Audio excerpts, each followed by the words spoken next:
Moi, j'avais vécu ça chez TF1. Chez TF1, un jour, Patrick Lelay, il m'appelle, il me dit Stéphanie, qu'est-ce qu'on peut faire ? Je te jure que c'est vrai, tout le monde va se foutre de moi. J'ai proposé, bien avant Netflix, à Patrick Lelay, de faire Netflix. Début des années 2000, où tous mes potes me disent Internet c'est mort, et moi on me confie la responsabilité des sites Internet Eurosport, donc c'est dans le monde entier. Évidemment, dans un coin de ma tête, je suis en train de penser taf, au projet, à telle stratégie ou quoi. C'est presque impossible pour moi de l'enlever de ma tête. Il n'y a que 2 moments où j'arrive à ne pas y penser, quand je fais du sport et quand je picole avec mes potes. Parce que du coup, on était en train de discuter avec Stéphanie, et d'un coup, il y a quelqu'un qui est venu qui a dit hop, ça tourne. Merde, je nique le micro. Ouais. Mais écoute, franchement, on continue la discussion. Tu étais en train de me dire que tu avais rencontré au marché Marché Saint-Honoré, ton associé. Olivier Ramel, donc avec Voilà. qui j'ai monté Kimono. Ceux qui sont sur YouTube voient que j'ai le pull Kimono. Et oui, alors du coup, Kimono, en fait, c'est une boîte qu'on a montée du coup, avec The Family. Ouais. On parlait d'Alice tout à l'heure.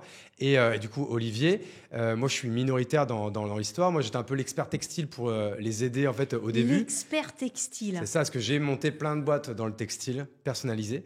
Ah Et bon on en parlera un jour, si tu m'invites dans ton podcast. Avec grand Mais plaisir. là, aujourd'hui, on va plutôt parler de toi. Ok. Mais du coup, aujourd'hui, je suis plus du tout opérationnel, mais du coup, toujours très fier actionnaire de Kimono, qui est une très, très belle histoire. Bah, en fait, quand moi j'ai découvert votre marque, je trouvais ça sympa parce que justement les fringues étaient de bonne qualité. Bah, tu peux Tu le vois, voir. t'avais des sweats un peu cosy, vachement épais, tu sais que t'as envie de mettre parce que comme ça t'es bien au chaud. Et comme nous, les entrepreneurs, on bosse beaucoup. Donc j'aimais bien quand vous avez débuté en me disant enfin des produits de qualité pour les collaborateurs, pour les partenaires, voilà. Donc, Bah, écoute, non, mais c'était complètement le but, en fait, pour raconter vraiment vite fait un peu l'histoire. Hein. C'était en fait Olivier qui était dans un momentum où il cherchait en fait une nouvelle histoire. Il prend un café en fait avec Alice, donc du coup de famille que donc je sais pas, tu connais Alice ou Ah ben je connais bien puisque je pense que j'ai été la première à faire une conf devant 2 personnes. Hein. Ouais. Dans les premiers bureaux de The Family parce que Alice devait le faire, elle était malade. Ah, dans leur appartement là. Ouais, elle Avant qu'ils aient m'a, le gros tu sais, à bureau. côté du marché des enfants rouges là. Ouais. Et elle m'appelle en me disant Steph, je suis malade et donc j'ai calé un petit truc demain, une petite réunion. C'était un samedi. Est-ce que tu peux y aller pour me remplacer ? Je dis bah bien sûr Alice. Ok, bah écoute, Voilà. tu vois, c'est ça en fait, c'est un café entre Olivier et Alice. Olivier raconte son histoire et en fait notamment une lointaine histoire où il avait fait des suites de son lycée, tu vois, c'était un peu sa première petite aventure entrepreneuriale. Et là, Alice qui lui dit « Ah mais mec, c'est un truc de ouf, moi j'ai toutes mes boîtes qui viennent me voir tous les jours, on n'arrive pas à trouver de bonnes sapes, de bons prestataires ou quoi, on est obligé d'aller acheter des suites chez Pull & Bear et après aller chez le petit brodeur du coin, rue du Sentier pour aller le faire broder. En fait, il n'y a pas de solution et c'est vrai qu'il y avait un boulevard. Et c'est là qu'il se décide de dire bah, on va peut-être monter quelque chose ensemble. Et là, Olivier lui dit mais attends, tu sais, moi, je connais un mec qui s'appelle Hugo. Il est expert dans le textile. Enfin, j'espère en fait qu'il l'a dit comme ça. C'est le meilleur de France là-dessus. Il faut absolument que je l'appelle et qu'on s'associe ensemble pour le faire. Évidemment, il m'envoie un SMS, on s'appelle, on se connaissait à peine. Mais moi, en 2 minutes, je lui dis, mais mec, évidemment, trop chaud, ça me chauffe grave ton histoire. On était en décembre avant Noël. On se revoit tous en janvier, on se tape dans la main. D'ici à la fin du mois de janvier, on avait le nom, la landing page, la première OP de com, et on a lancé en février. Et ça a fait plus d'1 million d'euros dès la première année. Enfin, Bon alors je vais dire clap parce Ouais. qu'en fait ce soir c'est mon podcast et c'est moi qui t'interroge. mais écoute, on fera ça. T'as vu comment j'arrive à te faire parler ? On fera ça Trop dans cool, le. hein. Mais tu vois, c'est parce que j'avais l'habitude en fait avant d'être de l'autre côté, mais maintenant j'avoue que je préfère être de ce côté-là. Donc du coup, Stéphanie Delestre, Yes. qui a été jugée par Matt Stéphanie dans Génération Do It Yourself, l'entrepreneuse la plus underrated. Voilà, c'est ce que dit Mathieu de moi. Ouais. Merci Mathieu, j'adore. Et pourquoi il dit ça, tu penses? Bah parce que t'as pas beaucoup de femmes entrepreneurs qui ont vendu leur boîte à un leader mondial pour quasiment 100 millions.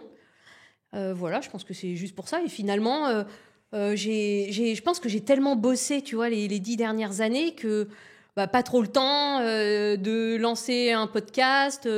Je parlais plus de la boîte que de l'équipe et des fondateurs et tu vois et des dirigeants de la boîte.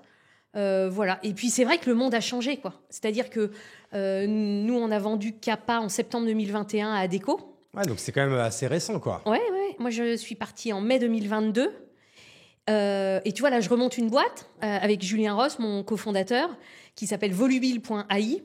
Donc, on va en parler. Hein, je pense qu'en fait, on va beaucoup plus parler de volubile.ai que de Kappa, parce que tu en as quand même déjà en fait, beaucoup parlé. Ouais. On va évidemment y revenir pour quand même savoir un peu pourquoi tu es là. Et puis, tu es évidemment aussi l'une des heureux on dit quoi, jury, investisseuse dans Qui va être mon associé sur M6. C'est comme ça qu'en fait que le monde t'a connu. Moi, je vais même pas mentir, c'est comme ça que moi je t'ai connu. Ah ouais, je connaissais ton visage, je connaissais ton nom, mais je t'ai rajouté dans la liste des gens que je voulais inviter quand j'ai vu que tu étais dans le jury de Qui va être mon associé, parce que je me dis tu vois, que je me suis forcé à aller plus deep dans ton histoire, et ça que le côté underrated, c'est que t'étais pas trop dans la lumière en fait, quoi.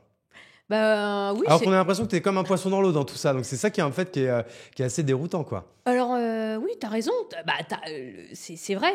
Bon, j'espère que ça va changer quand même, parce que je trouve qu'on est dans une période où il y a beaucoup de gens qui parlent, mais qui n'ont pas fait grand-chose. Ah, ça, c'est clair. Donc, en fait, moi, je me suis dit, merde, avec toutes les compétences et l'expérience et le réseau que j'ai acquis, tu vois, ces dernières années, moi, j'ai envie de le faire partager aux jeunes ou aux nouveaux entrepreneurs. Voilà, parce que moi, j'aime bien aussi... j'ai beaucoup reçu dans ma vie. Tu vois, j'ai reçu de l'école publique française. J'ai reçu des hommes et des femmes que j'ai rencontrés dans ma vie. J'ai reçu de mes investisseurs. J'ai reçu de mes partenaires, de mes clients, etc. Et on est dans une période où l'entrepreneuriat est devenu tellement commun en France. Et ça, c'est une sacrée victoire. Moi, c'est une très bonne nouvelle, ce que j'allais dire. Super fière, parce que tu sais, la French Tech, ça a 10 ans. Ouais. France Digital, quasiment pareil. Moi, juste avant, je travaillais à Hambourg, en Allemagne. Quand je suis rentrée en France en 2010-2011, si tu veux, ça n'existait pas. T'avais très peu de startups. Alors oui, t'avais nos mousquetaires, Xavier Niel, Marc Simoncini... Ouais. PKM, etc. Voilà, qui avaient eu des beaux succès, mais tu vois, on les comptait comme ça, quoi, tu vois. Ah, mais c'est clair. Et là, tout d'un coup, depuis 10 ans, l'entrepreneuriat est devenu d'abord très fashion, maintenant émission en prime time à la télé avec Qui veut être mon associé. C'est super. Et surtout, qui a démocratisé, tu vois, l'esprit entrepreneurial aussi. Qu'est-ce que c'est qu'un investisseur ? Ça veut dire quoi quand je te propose 100 000 pour 10% de ta boîte ? C'est quoi une due deal ? C'est quoi un CAC ? C'est quoi machin, etc., etc. Donc en fait, tout ça pénètre, tu vois, toutes les couches de la société en France, et je trouve ça extraordinaire, parce que c'est des vraies valeurs, c'est de l'énergie, c'est du positif, hein, parce que quand tu es entrepreneur, tu n'as pas le choix. Voilà. Et c'est le meilleur moyen de s'élever socialement. Donc, c'est vrai que l'entrepreneuriat, tu vois, pour peut-être deux anciens boursiers voilà, aujourd'hui, on en est là où on en est. En fait, grâce à l'entrepreneuriat, et puis grâce aussi à tout ce qui s'est passé avant. Moi, pareil, tu as parlé de l'école publique avant, pareil, l'école républicaine. Moi, pareil, je suis fervent supporter de notre école, de nos profs qui sont souvent décriés, on se fout de leur gueule ou quoi. J'ai envie de dire aux des gens qui se foutent de la gueule des profs, foutez-vous pendant 1 heure à donner un cours magistral, à essayer de donner de la valeur à une audience de 25 personnes. Faites ça 1 heure, faites ça même une 2e heure, faites ça une 3e heure, faites ça toute une journée. Après, faites ça toute une semaine, faites ça tout un mois, faites ça toute une année. Et on en reparlera après, parce que c'est pas une mince affaire, quoi. Écoute, il y a Yannick Noah, là, je lisais un truc sur lui qui disait, écoutez, merde, on va voir les JO et j'entends que les Français râler. En fait, moi, j'en ai vraiment marre de ce mindset-là, de toujours gueuler, de jamais être content, des grèves, des machins, des bidules.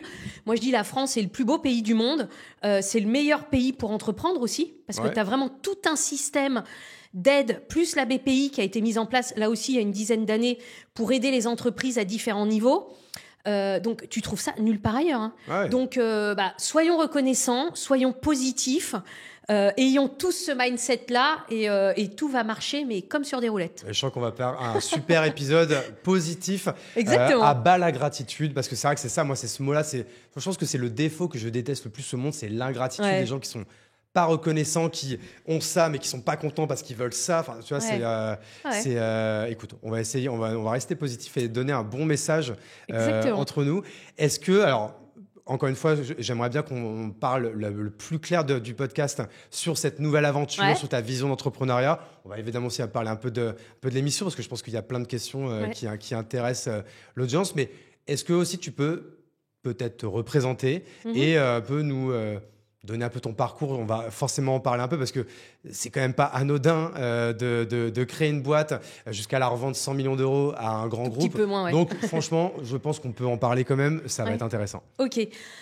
Écoute, donc moi, Stéphanie Delestre, les faits marquants de ma vie. Donc j'ai été élevée par une maman toute seule dans une cité à Vitry-sur-Seine, la cité Makarenko. Je suis allée à l'école publique tout le temps. À un moment, pour sortir de la cité, quand même, je me suis dit, il va falloir que tu fasses une école de commerce parce qu'à mon époque, c'était un peu le Graal pour rentrer dans un grand groupe. Les startups n'existaient pas. Ouais. J'ai même envie de dire, Internet n'existait pas. Et donc, j'ai commencé à bosser tôt, à 14 ans, dans des postes de vendeuse sur le marché, chez Gosport à Belle-Épine. Voilà, pour vraiment dans l'optique de me dire, à un moment, il va falloir que je me sorte de là où je suis et donc de pouvoir me payer mes études. Bon, c'est ce que j'ai fait, mais moi, j'adore bosser. Alors, puis j'adore tout ce qui est manuel, j'adore, tu vois. Moi, mettre les produits en rayon, aller dans un centre logistique pour prendre un truc là et le mettre là. Quoi, tous les métiers manuels, j'adore. Et je trouve ça, voilà, je trouve ça incroyable. Je respecte énormément tous les gens dans tous ces métiers-là. Voilà. Et puis, à mon époque, il fallait rentrer dans un grand groupe. Et en fin de compte, j'avais assez vite compris soit il fallait être expert dans un domaine, soit il fallait être plutôt généraliste. Et moi, je crois qu'au fond de moi, je me disais, je veux changer le monde. Ça paraît un peu basique de dire ça aujourd'hui, mais moi, ça m'anime vraiment au plus profond de moi. Et donc, pour changer le monde, faut être meilleur que tout le monde. Donc, il faut que je sois meilleur que tout le monde, mais dans plein de sujets différents. Et donc, j'avais déjà pensé à... mon rêve, c'était soit de reprendre un supermarché, soit une usine, voilà, parce que c'était de la. Mais de quoi, la Bernard Tapie, en fait, de reprendre des sociétés vraiment être dans un supermarché, attendre le camion qui livre, mettre les trucs en rayon, aller sur la caisse. Voilà, les trucs pratico-pratiques ou être dans une usine, dans tout type d'usine, mais je trouve ça magique, quoi. Tu vois, t'as des matières premières qui rentrent, ça va dans des machines avec des hommes, t'as d'autres produits qui sortent. Bon, voilà, moi ce truc-là m'impressionne toujours. Et donc, j'ai eu la chance de rentrer dans le groupe TF1 Bouygues, où là, tous les 2 ans et demi, j'avais des patrons qui me faisaient confiance et donc qui m'ont fait évoluer sur plein de métiers. T'étais un bon soldat du groupe, quoi. T'étais, Ah ouais, moi, super bon soldat. Politique un peu ou pas? Parce que je suppose que c'est un peu nul. politique, tout ça. Non, nul. Moi, j'ai plutôt le profil mercenaire, quoi. J'ouvre un peu trop ma gueule. Ouais. Mais en même temps... Ça marche aussi, parce que ils veulent des résultats, ces mecs-là. Voilà, exactement. Tu vois, sur certains moments, il faut aussi des gens qui ont du courage, qui ont des coucougnettes, qui n'ont pas peur, qui vont faire des choix audacieux. Tu vois, il faut différents profils à différents moments pour différents postes. Et au passage, je suis très content qu'il y ait eu le mot coucougnette dans ce podcast. Franchement, on l'utilise pas assez, ce mot. Tu veux que je vais essayer de te le repasser tout ça. Tu peux en avoir d'autres comme ça. Ouais, on peut jouer à ça. Donc, premier impact dans ma vie. Donc, rentrer dans ce groupe. Deuxième impact, début des années 2000, où tous mes potes me disent Internet, c'est mort. Et moi, on me confie la responsabilité des sites Internet Eurosport. Donc, c'est dans le monde entier. Donc, c'est quoi? C'est genre eurosport.it, ouais, eurosport.fr, ouais. eurosport.de, enfin, tous ces trucs-là. Et donc, je suis la seule nana avec une équipe d'à peu près 100 journalistes partout dans le monde, principalement en Europe, mais aussi en Chine. Et donc, on fait des choses extraordinaires tous ensemble. Pour la petite anecdote, je me suis dit, oh là là, il n'y a que des mecs. Il va falloir que je leur montre que moi aussi, j'ai des coucougnettes. Deuxième. Et donc, le premier truc que j'ai fait le premier jour, c'est que j'ai pris le journal de l'équipe. Je suis passée devant tous les gars, comme ça. Et je suis allée aux chiottes et je suis restée avec le journal de l'équipe aux chiottes pendant une demi-heure pour leur faire croire que je lisais l'équipe pendant une demi-heure comme eux. Et donc, ça a marché. Et en fait, on était une super équipe. On a été parmi les premiers en Europe à diffuser de la vidéo sur mobile. Ouais. Aujourd'hui, ça te paraît complètement idiot, tu vois. T'arrives, tu vois YouTube, tu regardes ton podcast, toutes tes vidéos, tout ce que tu fais.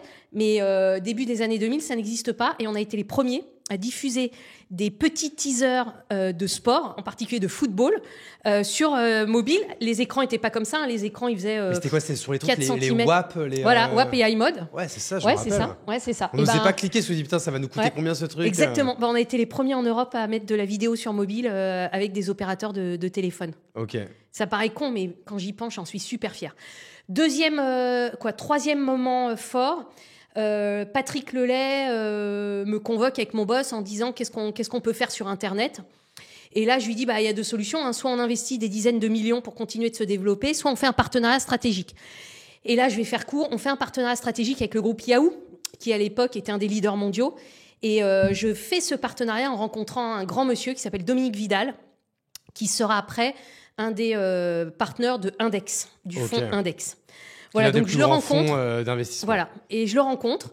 Je fais ce deal grâce à lui parce que tout de suite il me fait confiance. Il vient signer ce deal, je me souviens, dans le groupe TF1 la veille de Noël. Donc on fait un gros partenariat où on fusionne les sites Eurosport et Yahoo Sport. On devient numéro 1 en Europe. Alors ça veut dire quoi en fait? Ça veut dire que d'un coup c'est quoi? Ça s'appelle eurosport.yahoo.fr. Mais t'imagines, en termes d'audience, c'était l'époque où il fallait avoir des énormes carrefours d'audience pour vendre beaucoup de publicité. Ouais. La publicité, c'était au CPM, au coût pour 1000. Donc display, voilà. Et donc, je rencontre ce monsieur et il quitte Yahoo et il me dit Stéphanie, tu sais, t'es prête, il faut vraiment les startups, le mouvement des startups commence, il faut que tu rejoignes une startup, c'est pour toi, quoi. C'est pour toi. Et là... autre fait marquant, Partech et Frédéric Cour à l'époque dans un autre fonds et donc chez Partech, Philippe Colombel entendent parler de moi. Ils me font passer un entretien et ils me sélectionnent pour être CEO d'une petite start-up à Hambourg en Allemagne qui s'appelle Kype, qui est à l'époque un tout petit réseau d'avis locaux. C'est-à-dire les gens mettent leur avis sur les boutiques, leurs restos préférés, leurs hôtels, etc. Et donc je rejoins cette boîte à Hambourg. J'ai adoré. Donc, je rejoins, on est 7-8 dans un petit appartement au-dessus du McDo en centre-ville de Hambourg. Tu quittes TF1 pour ça? Comment? Tu quittes TF1 pour cette start-up. C'est marrant. Et à l'époque, je suis cadre dirigeant. J'ai une belle Audi de fonction. Je dirige un peu plus de 100 personnes. Mais je quitte parce que ouais, c'est mon karma, quoi. Je me dis... puis j'ai compris qu'Internet allait changer le monde. Mais vraiment. Voilà. Et donc, je rejoins cette start-up. On est plein de nationalités différentes. Il y a des Anglais,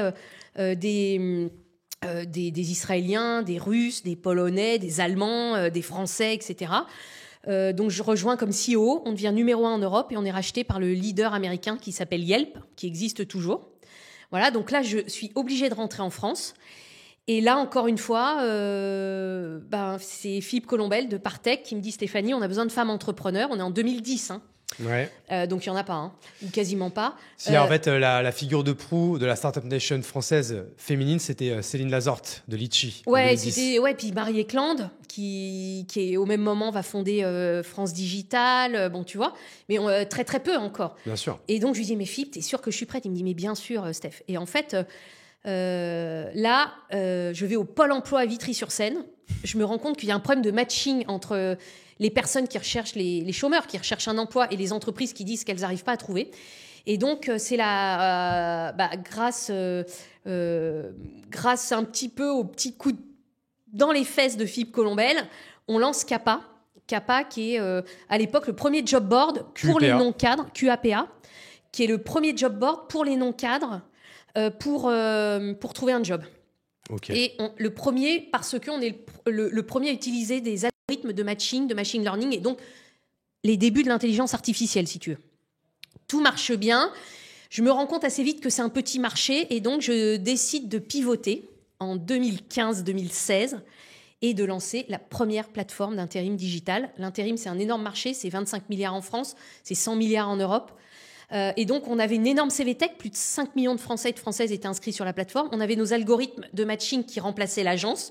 Il nous manquait donc le fait de pouvoir faire un contrat de travail, une fiche de paie, parce que c'est l'agence d'intérim qui emploie les intérimaires. Ouais, c'est ça. Et qui ensuite les délègue. Donc, il fallait mettre en place cet outil. Et en fait, en rajoutant juste cette brique, sur le CAPA d'origine, on devenait la première plateforme d'intérim digital. Et là, les étoiles se sont alignées, parce que les clients adoraient le fait de juste pouvoir diffuser une offre en quelques clics avec leur mobile. Les intérimaires reçoivent une alerte, cliquent en disant bah ouais, cette offre m'intéresse, reçoivent leur contrat de travail et hop, ils peuvent partir bosser. Le record, c'est un peu moins de 20 minutes entre le moment où un intérimaire a reçu une offre d'emploi et le moment où il a commencé à bosser. Okay. Donc en fait, voilà, on a complètement disrupté le marché de l'intérim. Et le business model, là, c'est le business model d'une agence d'intérim. Ouais. En fait, vous étiez une agence d'intérim, mais digitale. Ce qui vous permettait du coup de scaler le modèle, quoi. Ouais. Et puis surtout, le Covid nous a beaucoup aidés. puisque en fait les agences traditionnelles ont eu du mal à se retourner. Il y avait des agences où ils avaient encore des gros ordinateurs comme ça. Il a fallu que le siège autorise les agences à pouvoir emporter le matériel, bon, etc. Nous, on était complètement digital, des ordinateurs portables, des téléphones portables. Ouais. Et en fait, on a fait plus que doubler le chiffre d'affaires pendant le Covid, puisque on a pu réagir. On a pu réagir pour aider la grande distribution, les hôpitaux, les cliniques, etc. très vite. Et à ce moment-là, c'est quoi la taille de Kappa là, quand on est en 2020 là, pendant le Covid? Alors, à la fin de l'année 2020, vous clôturez à quoi là, par exemple? Est-ce que tu te rappelles Plusieurs dizaines de millions de chiffre d'affaires. Avec un EBITDA ultra positif, je suppose. Alors non. Pas rentable, pendant ok. le Covid, on est alors contrairement aux autres startups SaaS, etc. En fait, tu factures à ton client le salaire de l'intérimaire plus les charges et plus une petite marge. Donc en fait, c'est un marché de l'intérim volume. qui est très très dur. Moi, c'est un marché où là maintenant je relance une boîte, je me dis mais avec tout ce que j'ai fait avant, là j'ai l'impression que je dis pas que je bosse pas, mais quasi quoi. Tellement tout est beaucoup plus facile. Ouais. Parce que là, t'as pas de repeat business. Hein, ton client, il vient te voir un mois, mais si t'as une autre agence d'intérim qui lui propose moins cher, bah il va partir. T'as très peu de marge. Ouais. Tu fais du service. Donc, moi, j'ai bossé 7 jours sur 7 pendant quasiment 10 ans. Parce que quand tu as des intérimaires en poste le week-end, puis il y en a un qui oublie de venir, bah, ton client, il t'appelle en disant Stéphanie, là, j'ai l'entrepôt à vider. Là, tu m'avais promis 60 intérimaires, il y en a que 50, ça va pas le faire. Donc, le week-end, appeler les intérimaires, disant est-ce que tu peux y aller maintenant, s'il te plaît, rends-moi ce service, etc. Et je les remercie. Voilà. C'est des super bosseurs dans tous les secteurs. Mais là, à ce moment-là, Kappa, il y a combien de salariés? C'est plus. On est tout petit. Hein. En fait, comme nous, on a vraiment une techno qui marche. En fait, on est une trentaine, une quarantaine. Donc en fait, vous avez revendu 100 millions d'euros, enfin presque 100 millions d'euros, Voilà, une boîte quasiment. avec 30 personnes. Non, alors une boîte avec autour de 50 personnes. Ouais, c'est ouf. Alors, c'est ouf, mais ça démontre qu'en fait, on a une vraie techno. Parce que tu as beaucoup de startups qui disent ouais, j'ai une techno, ouais, machin, puis en fait, il n'y a rien, quoi. Ouais. D'accord moi, Mais c'est vrai que votre techno, elle était vraiment. Il y avait un vrai ticket à l'entrée pour qu'une boîte mette un aussi gros billet sur la table? En fait, tu sais, les grands groupes comme Adecco, ils ont vite compris avec le Covid qu'il fallait qu'ils accélèrent leur digitalisation. Ouais. Et donc, tu as deux moyens de le faire. Soit tu le fais en interne, c'est très compliqué parce que tu n'as pas forcément le mindset, tu n'as pas forcément... tu sais, moi, j'avais vécu ça chez TF1. Chez TF1, un jour, Patrick Lelay, il m'appelle, il me dit Stéphanie, qu'est-ce qu'on peut faire? Je te jure que c'est vrai, tout le monde va se foutre de moi. Je te jure que c'est vrai, j'ai proposé, bien avant Netflix, à Patrick Lelay, de faire Netflix. Pourquoi? Parce que TF1, à l'époque, c'était la première chaîne de télévision en Europe. Et ils viennent juste de lancer TF1+. Là, ils avaient tous les droits, tous les grands droits de sport, ils avaient toutes les majors de cinéma contractualisés avec TF1. Tous les grands films passaient sur TF1. Et en fait, ça ne s'est pas fait pour plein de raisons. À la limite, je ne vais pas en parler de ça. Mais je sais, parce que je l'ai vécu plusieurs fois, à quel point c'est dur pour un grand groupe leader européen ou mondial de disrupter soi-même son modèle. C'est très compliqué. Donc en fait, c'est pour ça, je pense que Adecco nous a choisi. Parce que d'abord, ils ont très vite compris que nous, contrairement à nos concurrents qui nous avaient bien copiés, d'ailleurs je vous hais, en fait, nous on avait une vraie techno. Et on avait beaucoup investi. Deuxièmement, on disait ce qu'on faisait et on faisait ce qu'on disait. Donc, pour un acheteur, c'est ultra confort. Et puis, troisièmement, on avait un chiffre d'affaires par tête de pipe qui démontrait que la seule façon qu'on y arrive, parce que là, après, tu regardes les relevés de banque, quoi. Tu vois, tu pipotes pas sur ton chiffre d'affaires quand tu es en due deal et tout ça. Mais qu'on avait un chiffre d'affaires par tête de pipe de collaborateurs Kappa qui était beaucoup plus élevé que dans les grands groupes traditionnels parce que cette techno était là. Et techno, d'ailleurs, je crois qu'ils sont en train de déployer un peu partout, voilà. Et à ce moment-là, toi, t'as des associés, t'as déjà levé des fonds. Donc moi, j'avais fait une première levée tout au début de Kappa de 1,7 million avec DBA non. Pas de BA, tout de suite avec Partech et 360. Okay. Partech qui était mon investisseur chez Kype, tu sais, quand j'étais CEO à Hambourg. Ouais. Donc c'est comme ça qu'on se connaissait et que la relation s'est construite. Ils ont gagné beaucoup d'argent dans l'opération. Là. Ils ont gagné un peu d'argent, ouais. Et 360 que j'avais rencontré, François Tison, lors d'une levée pour Kype dans la boîte que je dirigeais en tant que CEO. Okay. Voilà. Et quand je leur ai présenté le projet, PowerPoint, on n'avait quasiment rien. Ils ont dit ok Steph, on y va. Donc 1,7 million. Alors aujourd'hui 1,7 million, on a l'impression que c'est pas beaucoup. En 2011 c'est énormément d'argent. Ouais, c'est une belle levée. Ouais, c'est une belle levée. Et en fait on a utilisé 1,7 million pendant quasiment 4 à 5 ans. Donc tu vois, on était très très frugaux.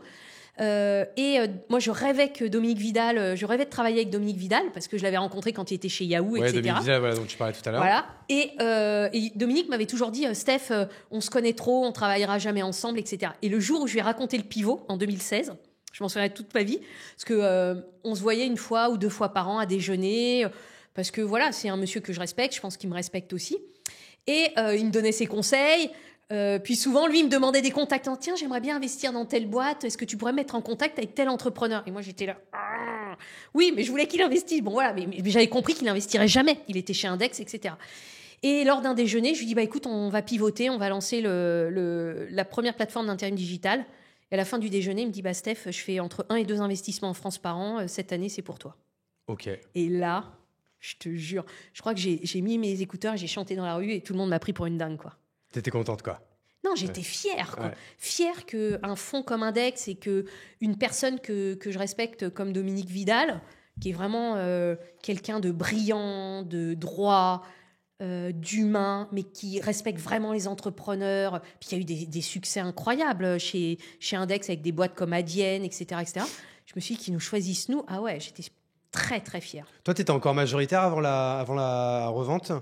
Alors au début, on était 4 cofondateurs, donc tu vois, quand t'es 4, tu divises par 4, ça fait 25, 25, 25, 25. Ouais. Après, il y a 2 cofondateurs qui sont partis au fur et à mesure du temps. Et non, j'étais à la 2e levée de fonds, non, j'étais pas majoritaire. Ok, bon, tu as quand même pris un bon billet qui te permet d'être assez tranquille et qui te permet aujourd'hui de pouvoir financer tes projets et du coup financer plein d'autres projets aussi. Exactement. C'est-à-dire que toi, tu as attendu cette revente pour devenir business angel ou déjà tu le faisais avant? Alors non, tu as raison de le dire. Moi, j'ai jamais compris, là aussi, je vais peut-être pas me faire des potes, mais j'ai jamais compris que des mecs qui dirigent des boîtes puissent en même temps investir dans d'autres boîtes. Ok. Parce que je trouve que ça demande tellement d'énergie, tellement de temps, de rencontrer les entrepreneurs, de sélectionner les projets, après de les accompagner, etc., etc. Donc moi, j'avais jamais investi de ma vie, voilà. Et en fait, c'est vrai que j'ai rencontré un de mes amis, Laurent Potel, le fondateur de Réseau Car, qui m'a fait investir dans une boîte qu'il connaissait, qu'on est en train de monter, qui fait du cannabis thérapeutique. Donc vraiment du cannabis pour les maladies très graves, quoi. Ouais. Les cancers en phase terminale, etc., où vraiment ça peut aider à soulager. Donc tout ça est bien sûr contrôlé, ultra contrôlé. Voilà. Donc on est en train de réfléchir, de monter ce projet-là. Mais nous, moi je suis pas du tout fondatrice, rien du tout. Et le fondateur est top, voilà. Et puis après est arrivé qui veut être mon associé. Alors ça, vas-y, raconte-nous comment, à un moment donné, tu te fais caster pour ce type d'émission. En fait, le directeur de la prod, Jérémy Henrier, a dû envoyer un SMS à pas mal d'entrepreneurs et entrepreneuses. Et j'ai une de mes copines, Anne-Laure Constanza, qui était la fondatrice de Envie de Fraise, qui me dit écoute Steph, j'ai reçu un SMS de M6. Moi je peux pas, voilà, c'est pas mon trip en ce moment, mais je leur ai dit que c'était toi qu'il leur fallait pour leur prochaine saison parce que t'es la meilleure. Parce qu'on est d'accord, tu vois, on parlait tout à l'heure de 2010, je t'ai parlé de Céline Lazorte de Litchi, mais en effet, il y avait aussi la fondatrice d'Envie de Fraise qui était à la même époque. Ouais, tout à fait. Et qui a revendu à qui déjà? À le groupe L'In Vosges. Mais pareil, elle a bien revendu aussi, je crois. Ouais. Et donc, elle me dit, je leur ai envoyé tes coordonnées. Voilà. Et tout de suite après, je reçois un SMS du producteur de l'émission qui me dit Stéphanie, voilà, on a eu vos coordonnées, on aimerait bien vous rencontrer. Donc, on se retrouve pour prendre un verre au drugstore Publicis, au Deschamps. Okay. Et vraiment, j'y vais très à la cool, tu vois, parce que je me dis, bah oui, ça peut être sympa, mais bon, voilà. Tu sais, comme dit Mathieu Stéphanie, la fille la plus underrated de France, peut-être, mais peut-être aussi un peu dans ma tête. Et en fait, l'entretien se passe super bien. Un des directeurs des programmes de M6 vient à la fin, il reste une demi-heure, et à la fin, il me dit j'ai adoré, on est alignés sur les valeurs, sur la façon dont tu réfléchis, pour nous, c'est bon. Ok. Et là, je sors et je me dis non, mais dans quoi je me suis embarquée, quoi. Parce qu'effectivement, d'abord, tu vois, j'ai pas vraiment fait d'investissement, j'en ai fait vraiment très peu. Bon, sauf qu'après, j'ai quand même investi 10 ans dans ma boîte, hein, mon temps, mon argent, parce que pendant des années, j'ai pas été payée, bon, etc. Et en même temps, j'avais très, très envie, parce que, en fait, j'étais à une période de me dire, moi, je sais d'où je viens, je sais tout ce que j'ai fait, je sais à quel point ça a été dur. On en parlait avec Marc Simoncini il y a quelques jours. Et en fait, j'ai aussi envie de montrer que c'est pas toujours vrai, hein, quand on nous dit donnez-moi 15 000 euros dans un fonds et vous allez vous retrouver avec 10 fois plus dans 3 ans. C'est pas vrai. Souvent, ça met 10 ans ou 15 ans. Et encore quand ça marche. Voilà, la plupart du temps, tu ne retrouveras jamais l'oseille. Deuxièmement, il y a aussi pas mal de gens sur Internet. Et en particulier sur LinkedIn, tu vois, qui disent inscris-toi à ma formation, tu vas mettre 10 000 et tu vas te faire 10 000 boules par mois et si tu n'y arrives pas, t'es un gros con. Non, c'est pas vrai, quoi. C'est pas vrai. Être entrepreneur, c'est beaucoup de travail, c'est de la chance aussi. Bien sûr.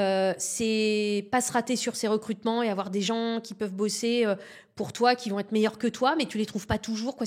Tout est dur, quoi. Ouais. Et moi, j'avais aussi envie de montrer que... alors, moi, je pourrais pas vivre sans être entrepreneur parce que c'est mon ADN, tu vois. Ouais, c'est moi, tu vois, l'adrénaline que ça me procure, c'est super important. Mais moi, j'ai pas envie qu'on fasse croire aux gens que c'est facile, quoi. C'est dur, c'est beaucoup de travail, ouais, c'est de la chance, c'est du courage, c'est beaucoup de courage. Moi, j'ai perdu le sommeil, par exemple. Tu vois, avant d'être entrepreneur chez Kappa, je dormais super bien. Aujourd'hui, je dors pas, quoi. Tu vois, si j'arrive à dormir 3 heures d'affilée, j'ai mon téléphone à côté de moi, je prends toujours des notes la nuit parce que j'ai l'impression que mon cerveau, il bosse à 1000 à l'heure. C'est terrible, ça. Hein. Ouais, donc j'ai perdu beaucoup, quoi. J'ai pas perdu beaucoup d'amis, mais si tu veux, tu vois, les amis, ils t'invitent une fois, tu peux pas y aller, 2 fois, tu peux pas y aller, 3 fois, tu peux pas y aller. La 4e fois, ils te disent, Steph... Ouais, j'avoue que ça, moi, je m'impose quand même franchement, moi, je réponds comme aux invitations, je dis pas non aux sollicitations. Mais par contre, non, en effet, c'est que y a un truc qu'on peut pas enlever, c'est que ton cerveau, il est toujours saturé, quoi.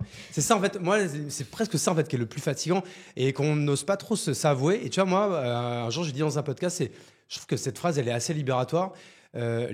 Libérateuse, libéreur, libératrice. Ouais, comme on veut. Ouais, libératrice, en fait, plutôt. Comme on veut. Tu vois, c'est que moi, évidemment, tu me colles un flingue sur la tempe et tu me dis tu veux quoi, ta vie pro ou ta femme et ta fille? Évidemment que je prends ma famille, je suis pas non plus un enculé. Ouais. Mais par contre, si tu me demandes à quoi je pense quand je suis en train de jouer à un jeu de société avec ma fille, évidemment, dans un coin de ma tête, je suis en train de penser au taf, au projet, à telle stratégie ou quoi. Ça, en fait, c'est presque impossible pour moi de l'enlever de ma tête. Il n'y a que 2 moments où j'arrive à ne pas y penser. C'est quand je fais du sport et quand je picole avec mes potes. Tu vois, écoute, j'adore ce que tu dis parce que c'est exactement ce que ça, on a souvent un peu honte, mais c'est vrai en fait. Tu vois, par exemple, je suis dans le métro, je regarde les pubs. Tu pourrais juste te dire, tiens, je regarde une pub, tiens, il y a une nouvelle crème, Ah, mais pas du tout. Je vais dire, attends, ils ont fait cette pub-là. Attends, t'as vu la taille du produit? Ah ouais, c'est pas con de présenter le truc comme ça. Donc, sur ça, je vais garder ça parce que peut-être sur ma homepage ou dans mon truc sur LinkedIn, ça va me donner une idée, un machin et tout. Et en fait. Et là, je prends en photo et ça va directement dans un dossier qui s'appelle idée branding ou des trucs comme ça. Exactement, exactement. Et écoute, ça me touche parce que. Je vis exactement la même chose que toi. Je pense qu'on est des milliers en fait à vivre ça. C'est juste qu'on a du mal à mettre des mots en fait sur ce qu'on vit et c'est en ça qu'on parfois on se sent différent des autres en fait. Et on se dit on va pas en parler avec eux. Et c'est pas parce que on pense qu'on est des sorciers que c'est des moldus ou quoi. C'est que en fait on est différents quoi. On vit pas la même chose quoi. Exactement. Et après, c'est pas mieux ou moins bien. Il n'y a pas de jugement de valeur. Exactement. Non, mais c'est important de le dire. Tu as utilisé une bonne phrase tout à l'heure, c'est que par exemple, même moi, demain, je pourrais être le plus dans la merde ou quoi. Je ne pourrais, par exemple, jamais me dire, tiens, je vais aller me refaire 1 an dans le salariat. Je te raconte une petite anecdote. Là, j'étais au ski il y a 2 semaines avec une dizaine de potes d'école. Et notamment dans la bande, il y en a un qui est entrepreneur, qui vit des moments très difficiles en ce moment. Et t'avais tous les autres qui, mais vraiment naïvement et de manière gentille, disaient bon, en vrai, c'est pas grave. Là, si t'es dans la merde, retourne 1 an ou 2 dans le salariat, tu vas te refaire. Et tu vois, moi, on se regarde avec ce pote en question, mais qui est vraiment dans la merde. Et en mode, tu vois, on s'est regardé, on n'a même pas besoin de se parler. Ils peuvent pas comprendre que c'est pas possible en fait, quoi. Même dans la merde, je peux pas, quoi. Alors, j'aime pas trop quand tu dis ils peuvent pas comprendre parce que tu sais, ça fait un peu style. Il y a des cases, des machins et tout. Mais un peu quand même. Ouais. Alors, mais. En fait, si, en fait, t'as raison.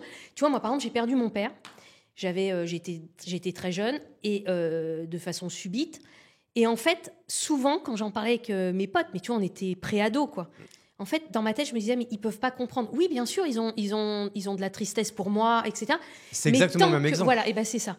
Et je suis d'accord avec toi. Et après, donc après, c'est dur, quoi. Et moi, ce qui m'a, d'abord, j'y suis allée parce que je suis fan de l'émission. Ouais. Je trouve que c'est tellement cool d'avoir une émission avec des entrepreneurs en prime time sur une chaîne nationale qui démocratise vraiment. Hein. Et non seulement ça démocratise, mais en fait, je crois que j'ai écrit un truc sur LinkedIn comme ça, mais en fait, c'est la meilleure école d'entrepreneuriat en ce moment parce que il y a des mots qui reviennent, donc en fait les gens se familiarisent. Ouais. Et moi, quand je regarde l'évolution des startups depuis 4 ans, parce que là c'est la 4e saison, en fait au début c'était entre guillemets un peu des artisans, des commerçants, des machins. Aujourd'hui, ça s'est vachement amélioré de saison en saison. Voilà, aujourd'hui tu as des boîtes, elles ont quasiment toutes de la tech, elles savent ce que c'est qu'un coût d'acquisition, un coût d'acquisition, quoi. Bon, tu vois tout ça. Et en fait les gens maintenant ils comprennent que non, tout est très dur. On voit des entrepreneurs qui sont dans la merde, où l'émission c'est peut-être leur dernière chance.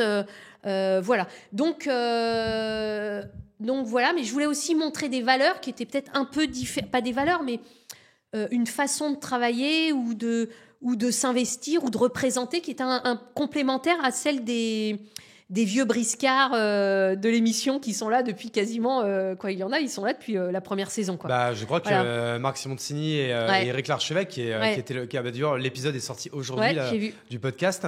Ils étaient là dès la saison 1. Hein. Voilà. Et alors du coup, raconte-nous un peu comment ça se passe le tournage, c'est combien de jours de tournage? Et en fait, c'est vrai que nous à chaque fois on voit 10 minutes, un quart d'heure par épisode. Et d'ailleurs c'est ce soir, on est mercredi. Putain, je serai dans le train. Mais tu peux regarder en replay, il y a toutes les émissions en replay. Et d'ailleurs, les replays sont super regardés. Ouais, de toute façon, c'est parce que c'est la nouvelle consommation des gens. Ouais. Les gens ont l'habitude de regarder Netflix, YouTube. Tu sais, en plus, c'est marrant, c'est que maintenant, les gens regardent même YouTube sur la télé. Ouais. Tu vois. Ouais. Bon, bref, on digresse, mais comment ça se passe du coup le tournage? C'est combien de jours? Alors, le tournage, déjà, le petit truc. Donc, alors, t'as à peu près une douzaine de jours. Et il y a 3 startups le matin, 3 startups l'après-midi. Parce qu'en fait, une start-up, c'est quasiment 1h30 à 2h. Okay. Parce que, en fait, nous, le jury, on sort. Alors, on est au courant de rien. Ouais. On ne sait pas quelle est la start-up qui va arriver, si c'est une start-up qui va parler de trucs pour les enfants ou une start-up industrielle. On est au courant de rien, on a zéro info. Ouais. Donc, on arrive le matin assez tôt. Les studios sont à côté du Stade de France à Saint-Denis. Tu t'habilles parce qu'après les émissions sont montées différemment, donc tu es toujours habillé pareil. Comme ça, tu peux. Tu vois, c'est ce que je me posais la question. Je me dis, vous êtes toujours tous habillés pareil, mais en fait, vous vous changez pas ou on se change pas. On se change. On se change. Tu vois, le soir, on laisse nos affaires et le lendemain matin, voilà. Donc le matin, quand t'arrives, t'es maquillé, t'es coiffé, tu t'habilles. Et puis là, on t'emmène sur le plateau et là, tu découvres le décor. Donc tu commences à t'imaginer. Donc tu vois, on est entre nous. Il y a une super bonne ambiance entre nous tous. Ça, c'est vraiment cool. C'est vraiment ce que la prod et M6 arrivent à faire. Comment ils font? Vous faites des dîners où vous bourrez la gueule en tous ensemble avant pour Alors non, parce qu'en fait, tu vois, tout le monde est vachement occupé. Cette année, en plus, avec Tony Parker, lui, il est ultra sollicité. Mais alors, lui, il a vraiment tenu à être là la plus grande partie du temps. C'est vraiment un amour. Je pense que c'est un vrai sympa, quoi. Ouais, puis tu vois que c'est un sportif qui a été éduqué à l'américaine. C'est-à-dire d'abord, tout le monde est beau, tout le monde est gentil. Il est toujours super en disant « Mais moi, j'adore ce que tu fais et tout. » Mais je trouve ça tellement cool. Tu vois, on parlait de positif en début du truc. Ouais. Voilà, il y a toujours du positif. Et d'ailleurs, dans cette émission, moi, c'est pour ça aussi que j'y suis allée. C'est parce que je voulais aussi qu'il y ait du positif, de la bienveillance, de la Mais c'est pas non plus le monde des bisounours à un moment donné quand il y a quelque chose à remettre. Parce que c'est notre argent, les gars. C'est ça. Donc, tu vois. Et donc, on arrive, on est maquillés, voilà. Et puis après, donc, on arrive sur le plateau, on découvre le décor. Là, on parle un peu sur le décor. Les entrepreneurs arrivent, ils présentent leur histoire. Donc, ils parlent, on les laisse parler. Ouais, de 1 minute ou 2. Hein. Ouais, peut-être un peu plus quand même. Ouais. Et après, on pose des questions. Donc là, vraiment, on pose des questions parce que on doit prendre une décision. Donc, leur pitch, tu vois, ça peut être entre 5 minutes et un quart d'heure. Quelquefois, c'est un peu long. Voilà. Quelquefois, on fait des démos où ils nous font tester les produits et tout ça. Et après, on pose des questions.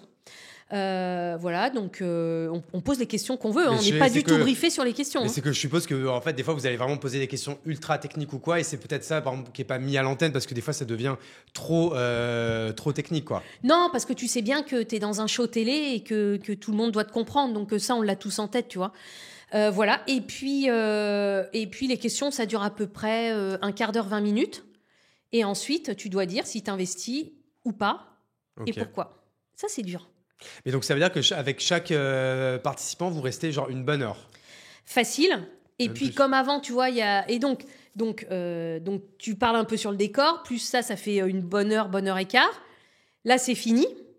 Donc, tu ressors, tu retournes dans les loges en attendant qu'ils changent le décor parce que tu dois rien voir. Là, je suppose qu'il se passe une demi-heure, là. Ouais, voilà, facile. Quelquefois, c'est 1 heure et demie. Parce que quelquefois, tu as des décors un peu ouf, particuliers. Voilà, puis ce qui est cool, tu vois, c'est qu'il y a des surprises.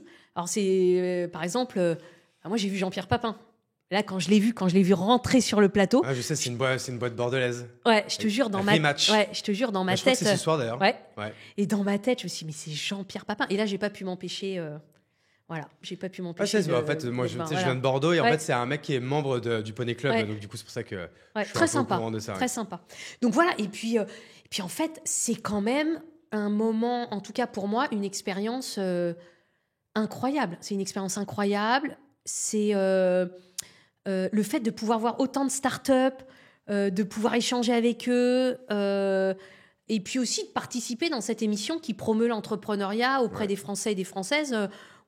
J'en suis fière aussi, quoi. Et du coup, toi, ça t'a ouvert aussi quel type d'opportunité? Je suppose que tu es beaucoup plus demandé dans des médias, dans des podcasts, dans des émissions de YouTube. Enfin, j'ai l'impression que tu en fais beaucoup. Tu fais que ça, que tu adores. Ouais. Parce que tu n'en faisais pas autant avant. Avant, j'en faisais pas autant. Et puis, c'est vrai que là, comme je lance ma nouvelle boîte, donc qui s'appelle volubile.ai, la com a complètement changé. C'est-à-dire, il y a en 2011, quand on a lancé Kappa, qu'est-ce qu'on faisait à l'époque? On faisait de la SEO, tu vois, principalement. Donc, SEO, du coup, référencement naturel. Voilà, référencement Google. naturel. Donc, on écrivait des contenus avec des mots-clés, machin, etc., etc. Aujourd'hui, j'ai envie de dire, ça sert quasiment à rien, sauf quand tu es dans le retail. Si, c'est toujours c'est Oui, toujours mais bien par de le rapport à faire. l'investissement, quelquefois, que ça coûte, en fait, donc là, quand on a lancé la nouvelle boîte, on s'est dit, on s'est posé aussi sur le marketing et la com, et on s'est dit, en fait, on peut plus faire une com à la papa-maman, SEO, à être référencé sur Google, parce qu'en fait, les gens, ils vont aller te chercher un peu sur Google, mais en fait, aujourd'hui, les gens, ils veulent t'entendre parler, ils veulent aussi que tu leur apportes du contenu, des bons conseils, etc. Et donc, c'est la raison pour laquelle je me suis dit, bien sûr aussi avec l'émission, il y a un alignement des étoiles entre l'émission, moi, le lancement de notre nouvelle boîte, de dire, on va faire maintenant de la com comme en 2024, quoi. Ouais. Et la com en 2024, c'est les réseaux sociaux, c'est la création de contenu. Ouais, mais moi, je rajouterais un truc, en tout cas, moi, perso, c'est la création de contenu, d'apporter de l'aide à ceux qui en ont envie, mais tout ça de façon authentique, sincère et sans bullshit. Ouais, voilà. Ouais. C'est ce qu'on essaie de faire ici. C'est ce qu'on essaie de faire. Et moi, j'ai un truc en plus que tout le monde, c'est que moi, je l'ai déjà fait et ça a marché. Il n'y en a pas beaucoup qui peuvent le dire. Ouais, je sais, là, je pète un peu plus haut que mon cul, mais c'est la vérité. Ah de toute façon, le fait qu'il y ait la preuve, tu vois, la preuve parle. Voilà. Et ce qu'on a réussi à faire, c'est parce que, encore une fois, on a travaillé comme des chiens, quoi. Tu vois, on n'a rien volé. Hein. Je peux dire que ça a été un sacré voyage, quoi, une sacrée aventure. Du coup, raconte-nous, volubile.ai, qu'est-ce que c'est? Alors, d'abord, j'ai eu peur de me relancer parce que, tu sais, quand t'es sur un succès, c'est quand même assez cool. Ouais. En repartir, t'as une chance sur deux de te planter, et là, tu te dis... Une chance sur deux, t'es gentil. Ouais, non, quand même, parce que après, je vais être... après, t'apprends beaucoup. Pardon, quand je dis une chance sur deux, en fait, de refaire le même succès à taille égale. Ouais, moi, je suis dans l'Internet depuis le début des années 2000, donc ça fait plus de 20 ans. J'ai été intrapreneur chez Eurosport, ça a marché parce qu'on est devenu le premier site en Europe avec le partenariat avec Yahoo. Ensuite, j'ai été CEO chez Kype, qui a été acheté par le leader américain. Et ensuite, je fonde une première boîte qui est rachetée par le leader mondial. Donc, si tu veux, moi, ça fait 20 ans que je m'en prends plein la tronche. J'aime ça, mais j'ai pas arrêté de travailler, j'ai pas arrêté d'apprendre, j'ai pas arrêté de tester, j'ai pas arrêté de grandir, etc., etc. Donc en fait, c'est Dominique Vidal qui dit ça, et j'adore. Il dit « Je respecte énormément les investisseurs et je respecte encore plus ceux qui y retournent parce qu'eux, ils savent ce que c'est. » Ok. Parce que c'est vrai que quand tu lances la première fois, tu sais pas ce que c'est. Quand tu... Tu disais les investisseurs, non, ils respectent les entrepreneurs Oui, plutôt. ah pardon, j'ai dit quoi? T'as dit investisseurs. Ah pardon, les investisseurs. Mais on les respecte aussi, les investisseurs. Bien hein. sûr, bien sûr. Alors, et moi, plus que beaucoup, je pense. Et donc, je me suis dit, en fait, Steph, t'es obligé d'y aller parce que, la révolution de l'IA, elle est là. Et un truc de ouf, c'est-à-dire que moi, être dispo au moment de la révolution de l'IA, tu vois, parce que je pourrais être encore chez Kappa. Alors oui, bien sûr qu'on mettrait de l'IA dedans, etc., etc. Mais là, le champ des possibles, je peux faire ce que je veux, quoi. Ouais. Donc, être disponible au moment où une révolution telle qu'on est en train de vivre en ce moment et qu'on va vivre dans les 50 prochaines années, c'est un truc de malade, quoi. Un truc de malade. Et deuxième chose, avec tout ce que j'ai appris, je me dis, c'est quand même dommage de pas remettre tout ce que j'ai appris, et encore plus et encore mieux, dans une nouvelle boîte au moment de la révolution de l'IA. En fait, si tu ne montais pas une nouvelle boîte, tu ferais quoi, en fait, aussi? Donc, en fait, c'est ça. Enfin, en fait, limite, je me dis, ok, mais c'est... Si, il y a plein... Alors, moi, déjà, comme je te disais, j'adore les trucs manuels. Donc, moi, repeindre des grilles, faire de la peinture, machin, là, voilà. Pas, tu peux aller repeindre des grilles aussi. Ouais, tout à fait. Alors, il faut que je fasse celle de ma mère à Vitry. J'aimerais bien écrire des bouquins. Quoi écrire, mais donc, tu vois, j'écris beaucoup sur LinkedIn, mais parce que j'adore ça. Mais en fait, puis en fait, moi, ce que j'aime dans l'entrepreneuriat, c'est l'adrénaline, quoi. Bah oui. C'est l'adrénaline, et puis aussi, tu vois, peut-être qu'on se serait pas rencontrés, donc les rencontres. Clairement. Et donc, je rencontre des nouvelles personnes très régulièrement, et j'adore ça, et en fait, on se nourrit mutuellement, quoi. Clairement. Voilà. Volubile, c'est quoi? Alors, Volubile, c'est une machine qui parle et qui réfléchit comme un être humain. Et donc, c'est une machine vocale, elle parle. Donc, c'est pas du texte, tu vois, c'est pas faire des SMS ou des chatbots à la volée avec derrière des FAQ qui sont beaucoup mieux que les chatbots qui existaient il y a 10 ans. Nous, en fait, c'est une machine qui parle comme moi, d'ailleurs, c'est ma voix qui est utilisée en ce moment, et qui fait des calls proactifs, c'est-à-dire elle peut bien sûr prendre des calls entrants et y répondre, mais comme toi et moi en se parlant, et surtout faire des calls sortants. Donc par exemple, on peut qualifier des leads, on peut faire de la relation client, on peut faire de la vente, tout ça avec une machine. Donc l'avantage d'une machine, c'est qu'elle n'est pas fatiguée, elle fait pas grève, elle parle toujours de la même façon, elle est toujours très gentille et très polie, elle est ultra performante. Et puis elle permet de faire des gains de productivité énormes pour les boîtes, quoi.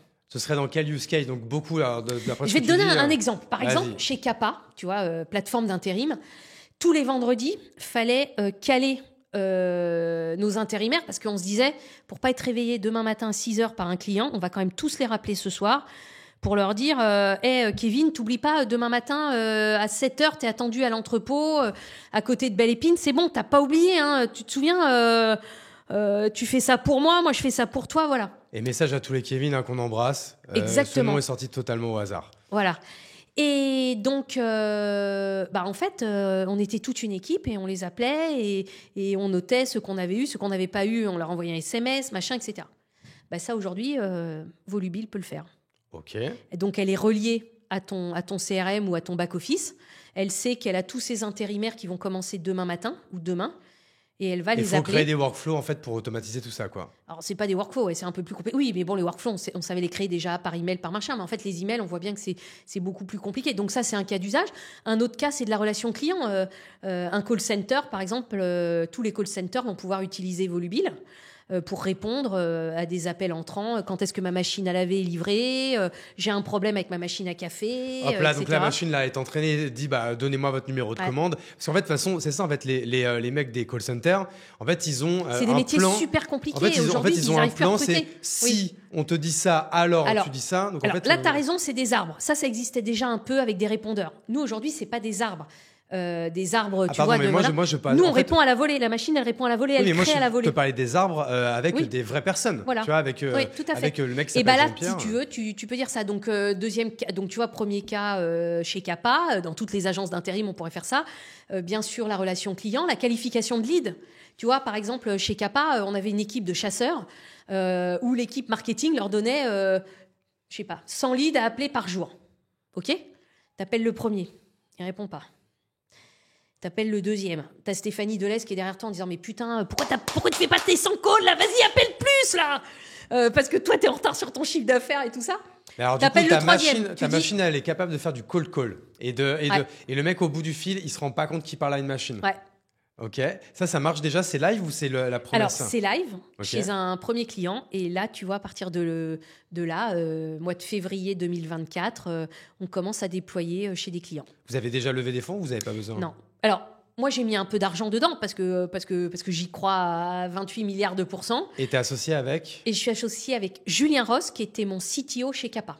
Ok, très bien. Donc, c'est lui qui dev. Ouais, c'est lui qui dev. Donc, Julien, alumni Criteo. PhD en machine learning. On va peut-être dire alumni Criteo ce que ça veut dire. Criteo, c'était la première licorne française. Voilà. Du coup, tu parlais de 2010. Je crois que c'est cette année-là qu'ils deviennent une licorne. Ah ouais, je ne pourrais pas te dire ça. En fait, moi, j'ai commencé à entreprendre en 2010 et je me rappelle que la star française, c'était Criteo, qui était en fait la star du retargeting devant Google. Enfin, c'était assez ouf. Ouais, c'est toujours une belle boîte. Hein, Ils n'ont pas été rachetés, Criteo? Non, pas encore. Ils sont entrés en bourse, je crois. Ouais. Bon, bref. Et on les embrasse. Hein, belle boîte. Très belle boîte. Donc, toi, ton CTO, ex-CTO Kappa, qui est maintenant du coup ton associé, avait travaillé chez Criteo. Exactement. Voilà. Et donc, quand tu arrives à faire ça, parce qu'en fait, si tu veux, notre machine, donc qui s'appelle Volubile. Alors, Volubile, on a trouvé le nom, on a un peu cherché, mais en fait, Volubile, ça veut dire c'est quelqu'un qui parle de façon aisée et avec beaucoup d'empathie et très rapidement, un peu moi, quoi. Ouais. Donc, ça se dit comme ça aussi à l'étranger? Ouais, quasiment. Ok. Oui, oui, parce que bien sûr, nous, on peut s'internationaliser très, très vite. Ce que j'allais dire, est-ce que Volubile, ça se dit comme ça aussi en anglais? Oui, quasiment. Voilà. Et donc, et en fait, si tu veux, c'est comme quand j'étais petite, je rêvais d'avoir une voiture avec des pattes, tu vois, qui se levait et qui passait au-dessus des autres voitures dans les embouteillages. Quand j'étais chez Kappa, je rêvais d'avoir une machine qui pouvait faire les call au rythme où je voulais, de façon, tu vois, uniforme, sans hurler sur mes équipes de chasseurs qui faisaient un super boulot. Mais tu vois, c'est quand même... grâce à la révolution de l'IA, là, on est capable de le faire. Et c'est juste un truc de malade. Ok. Est-ce que vous allez lever des fonds, du coup? Peut-être, ouais. Alors moi, c'est vrai que je suis habituée à lever des fonds parce qu'en fait, d'abord, j'aime bien travailler avec des VC parce qu'ils connaissent plein de boîtes, quoi. Tu vois, ils voient des milliers de boîtes par an. Donc, c'est eux qui te donnent le rythme. Tu vois, tu as un board toutes les 4 semaines ou toutes les 6 semaines. Souvent, et en général, c'est des gens super intelligents et brillants, donc qui sont vraiment des partenaires de business, quoi. Donc moi, j'adore bosser avec les VC. Oui, j'aimerais bien. Mais bon, après... Et du coup, c'est parce que ce que tu me dis, en effet, de toute façon, le use case, il est hyper bien vendu ou quoi. Ah oui, il est super évident, le use case. Hein. Je peux te dire que moi, quand j'étais chez Kappa, prendre des nouveaux clients et tout, là, je peux te dire, on a plusieurs centaines de leads déjà... de boîtes qui nous ont envoyé des messages sur le site volubile.ai. Hein. Il y a une waiting list, donc allez-y si ça vous intéresse. On a déjà des centaines de leads là qu'on commence à appeler. Parce qu'il y a déjà combien de personnes dans l'équipe là? Du coup, avec l'argent que tu as mis, vous avez déjà recruté à peu près une dizaine de personnes. Parce que est-ce qu'on est d'accord que en fait, cette idée, beaucoup de gens l'ont eu, je pense déjà, mais en fait, le ticket à l'entrée, il va être dans l'exécution et dans la tech qui va être créée. Alors, dans la tech, c'est là où le ticket à l'entrée, il est élevé en fait. Alors d'abord, tu as beaucoup de boîtes. Alors, pour regarder mes concurrents, tu as beaucoup de boîtes qui font ça avec du texte. Tu vois, sur les emails, faire des emails, etc. Pourquoi? Parce que tu as un petit truc dans le vocal, c'est la latence. Ouais. Donc, si, par exemple, là, tu vois, on se parle, et si j'attends à chaque fois 5 ou 6 secondes pour te répondre, tu vois, tu vas dire, Steph, elle a un problème. Je vais griller que tu es une machine et ça me fait chier, en fait. Voilà. Nous, on a, par exemple, résolu le problème de latence. Ouais, donc c'est là où, au niveau tech, il faut être la tech, solide, elle est intéressante, mais après, c'est surtout, on a eu l'habitude, on a beaucoup travaillé pour ça, mais on a eu l'habitude chez Kappa, c'est d'apporter le meilleur produit. Quand tu as le meilleur produit et que tu bluffes ton client, voilà. Donc, à nous d'apporter le meilleur produit et de bluffer nos clients. Et alors, du coup, tu t'es renseigné. C'est vrai qu'en France, je connais personne pour l'instant qui bosse là-dessus. Même s'il y en a plein qui bossent sur plein de trucs sur l'IA. Mais là, sur le côté voix, est-ce que... tu pourrais rajouter la vidéo aussi, en fait. Qui peut la voix, peut la vidéo, non? C'est pas une tech de ouf. Tu peux rajouter ta tronche et tu fais bouger les lèvres, quoi. Mais bon, c'est vrai que dans ton cas, dans les use cases que tu décris, il n'y a pas vraiment le besoin. Mais je suppose qu'il y a bien des Américains ou des grosses boîtes qui sont en train aussi de préparer des choses comme ça. Après, tu sais, rien que le marché des call centers, sauf erreur de ma part, c'est 400 milliards. Ouais. Il y a de la place pour beaucoup de monde. Et en effet, de toute façon, plus il y a de monde sur un marché, ça veut dire que c'est une bonne idée. Et puis après, nous, on a aussi une force. Bon, t'es pas mon futur investisseur, mais je te pitch quand même. On a aussi une force, tu vois. On est une équipe, si tu laisses de la place pour des BA, moi je suis chaud de rentrer, franchement. On est une équipe qui se connaît, donc on gagne beaucoup de temps. Tu vois, quand tu dois trouver tes cofondateurs, quand tu dois monter ton équipe tech, tu connais pas, quelquefois ça marche, mais ça marche moins vite parce qu'il faut apprendre à se parler, il faut apprendre à travailler ensemble, etc. Nous, on est plug and play, quoi. Donc ça fait que quelques mois qu'on bosse et tu vois, notre machine elle est déjà là. Donc on va commencer à déployer sur des cas assez basiques. Voilà, et puis après, Julien, c'est une star du big data, tu vois, il sait traiter des très gros volumes. Donc par exemple, un client qui a enregistré 20 000 heures de conversation, nous, notre machine, elle est capable de manger les 20 000 heures de façon quasi instantanée. Il y a vraiment le côté machine etc. learning, en fait. Quoi. Bien sûr. Ouais. Et ça, tu vois, je sais pas pourquoi je pense à ça. C'est dommage que sur l'émission, quand ils mettent Stéphanie Delestre, ils mettent que fondatrice de Kappa ou un truc comme ça. Pourquoi tu ne leur as pas demandé de mettre volubile.ai? La vérité, c'est qu'on n'était pas encore prêts. Ah, ok. Et tu peux pas leur demander là, de le rajouter en... Non, mais c'est déjà fondatrice de Kappa, c'est cool. Moi, je suis très fière de porter encore Kappa et de montrer que c'est une belle boîte. Et je suis super fière que ce soit Adecco qui s'en occupe maintenant et qui déroule Kappa. Voilà, donc je trouve ça génial. Mais après, on n'était pas encore tout à fait prêts. Ok. Ouais, mais tu sais, c'est ça le business, hein. Ouais. Et juste pour revenir un peu là, parce qu'on on a un peu parlait, galéré sur le nom. Je te jure, c'est parce que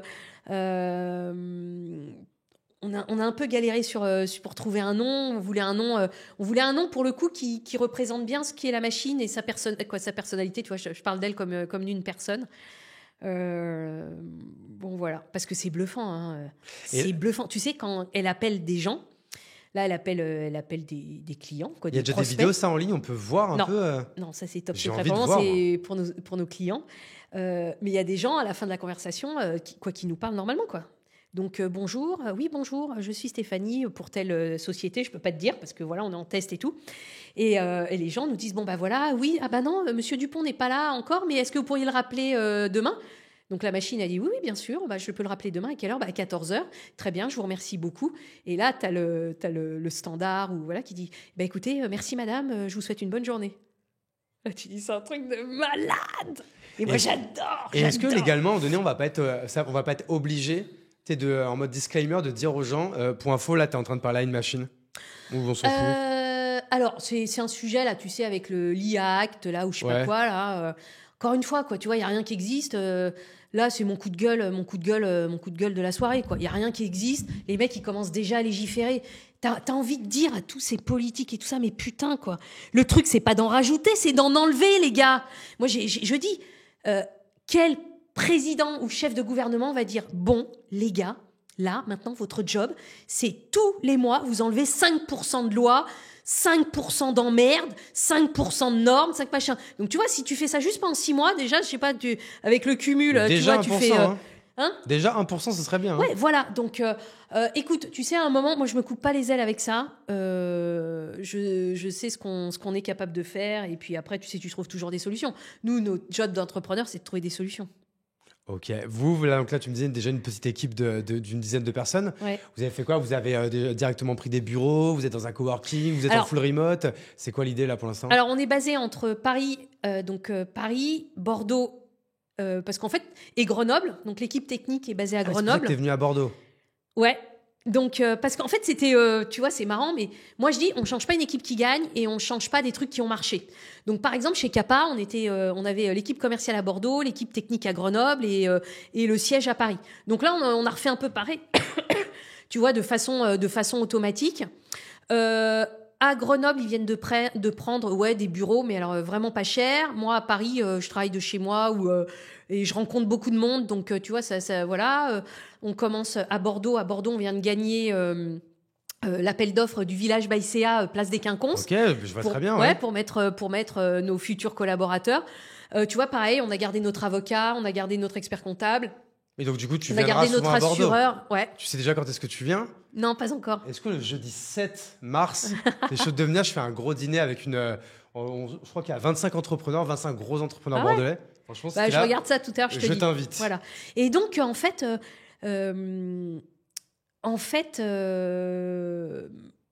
non, ce qui est incroyable, je sais pas si je devrais dire ça, mais tu vois, Capa, ça a été tellement dur, tellement dur. Alors que là, si tu veux, je croise, on a de la chance, mais je te dis, on a déjà plusieurs centaines de potentiels clients qui nous disent bah, quand est-ce que tu commences avec moi, et c'est parti, parce qu'en fait, le produit, il est tellement évident. Et ça, c'est un conseil, tu vois, pour tous les entrepreneurs qui nous écoutent. Mais il est évident, mais il faut qu'il fonctionne. Mais ça, que s'il fonctionne, t'as un boulevard. Et nous, on est une des meilleures équipes en France, quoi. Ça, je le dis. Non, mais parce qu'il y a un moment, Je te chauffe tu exprès, l'as hein. dit. Ouais, tu l'as dit. Je suis un peu underrated. Voilà, moi, je sais que j'ai une des meilleures équipes en France aujourd'hui, quoi, pour faire ce produit-là. Donc voilà, le produit, il existe déjà, il est live là. Donc donc et ça va marcher quoi? voilà. Ça va être un prix à la licence? Alors, ça, c'est une bonne question. Tu vois, quand j'étais chez Capa et qu'on a switché sur l'intérim... Non, mais c'est une bonne question parce que justement, j'ai bossé dessus aujourd'hui. Quand j'étais chez Capa, j'ai découvert que le marché de l'intérim fonctionnait au coefficient. Ouais. C'est-à-dire, par exemple, tu dis, je vais vous facturer un coefficient de 1,6. Donc, c'est-à-dire que tu prends le salaire horaire ou le salaire mensuel et tu multiplies par 1,6. Comme ça prend tes charges, ta marge, ton machin et tout. Et moi, au début, j'ai eu du mal à comprendre l'histoire de coefficient. Et donc, j'ai perdu un temps astronomique à essayer d'inventer un nouveau modèle économique pour le marché de l'intérim. Bon, je me suis ramassée, parce que bien évidemment, les clients, à chaque fois, ils me disaient « Non, mais Stéphanie, tu nous parles de ton truc, mais ça correspond à quel coefficient ? Ton directeur des achats chez Carrefour, lui, il a l'habitude de marcher en coefficient pour le marché de l'intérim, en je sais pas quoi pour le marché des matières premières, etc. Donc, il n'a pas le temps à perdre. Donc, tu vois, là, pour le coup, je voulais simplifier le truc, mais en fait, voilà. Et là, je me suis dit, je vais pas refaire la même erreur deux fois. Tu vois, c'est ça qui est bien quand tu es un peu sérieux, l'entrepreneur.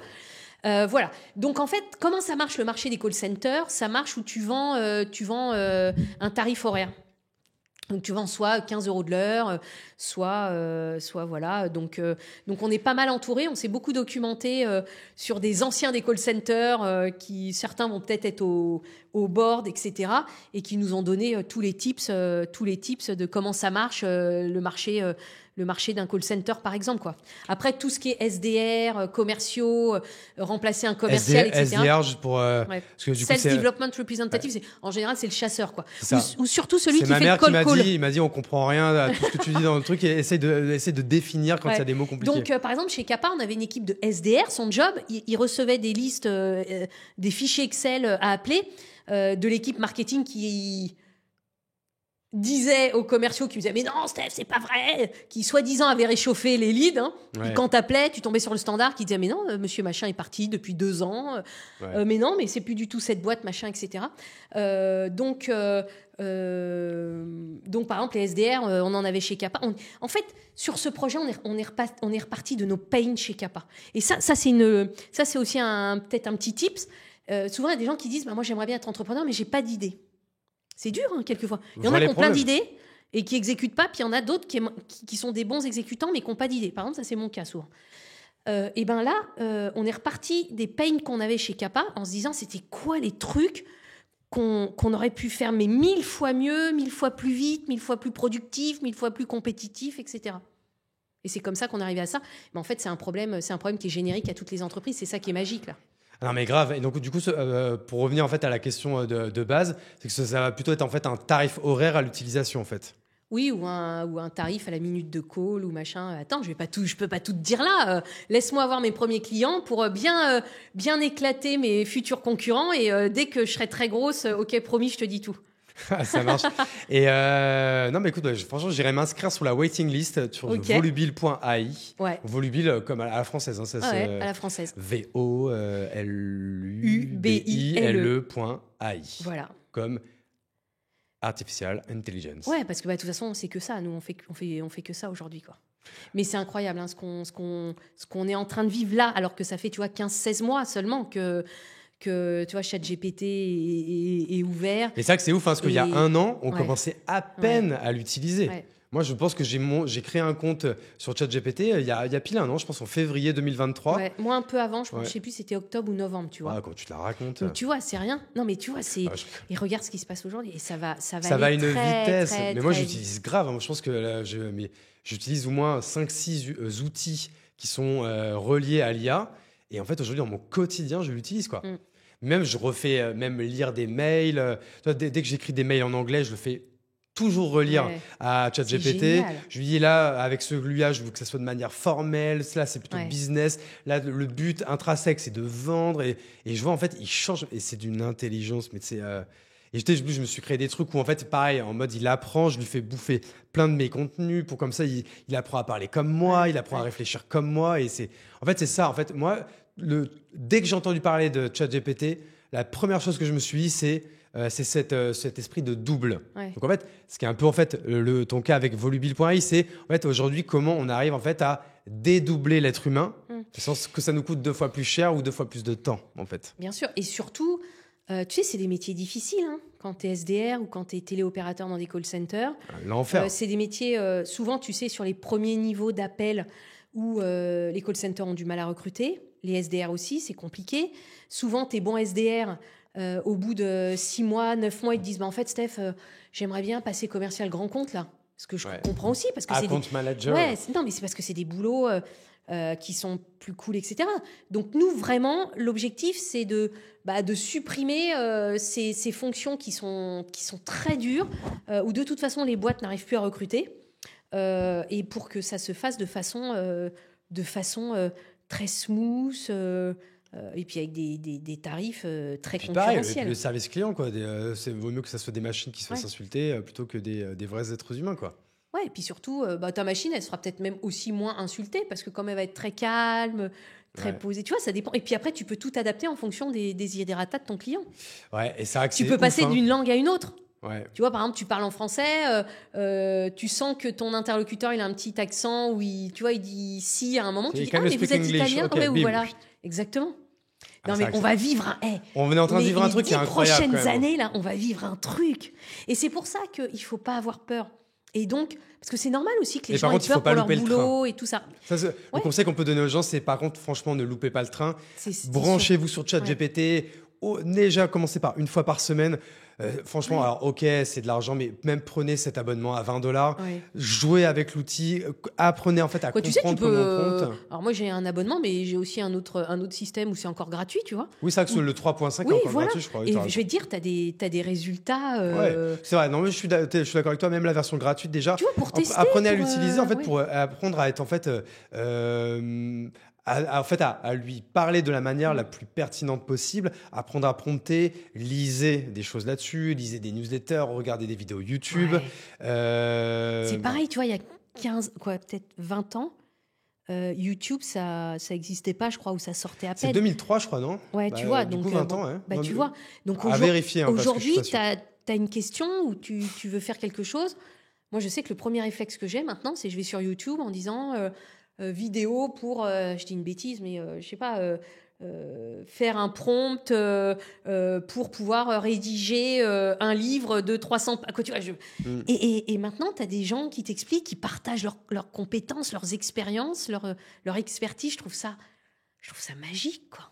Tu vois, le monde s'est ouvert à nous. Donc, profitons-en, quoi. Du coup, toi, Volubile, c'est quoi ta vision? Tu te dis que ce sera la dernière grande aventure au niveau entrepreneurial, j'entends? Bah, déjà... Bah, t'as fait quoi? T'as fait 10-15 ans sur Kappa? Non? Ouais. Bah, 2011, Bah, 2022. si tu refais 15 ans, Ouais. en général, Ouais. notre vie professionnelle, c'est quoi? C'est une trentaine d'années, 40 ans. Donc, Ouais. c'est quand on a des longues histoires comme ça, c'est vrai que malheureusement, on peut pas en avoir 4 ou 5, quoi. Ouais. Non, bien sûr, c'est de faire que le rêve ultime, ce serait déjà, que 100% des clients soient contents. Ouais. Parce que ça, c'est un kiff. Comment tu vois, j'adore mes clients, moi. Moi, j'adore faire de la prospection, j'adore échanger avec mes clients, j'adore aller visiter mes clients, aller voir des entrepôts, comprendre comment ils bossent et tout, quoi. Voilà, encore une fois, tu découvres le monde.